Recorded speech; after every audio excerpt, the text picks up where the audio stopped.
好，今日又同大家整隻山裏鳳白切雞，咁咧就水滾薑葱3上3落就係噶啦。呢啲差唔多慳水啦，個細細泡咁樣，分零2分鐘到，擺佢裏邊啲水放低，放翻晒出嚟，重新灌佢入去，等佢內外一致啊溫度。反正咧佢如果唔夠滾咧，我就開翻大少少佢，保持住慳水呢個2到100呢個溫度，隻雞先靚嘅。好嗱，隻雞咧就浸咗20幾30分鐘噶啦，熟啦。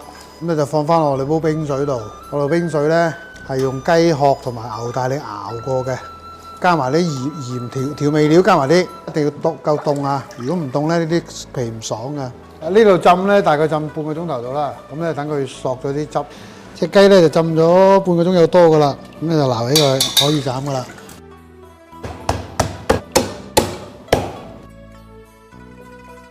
白切雞咧浸熟咗，斬埋，嗱大家睇到啦，好靚好靚，狼友雞，廣東人俗稱嘅，咁我哋咧就跟翻個薑葱就可以噶啦。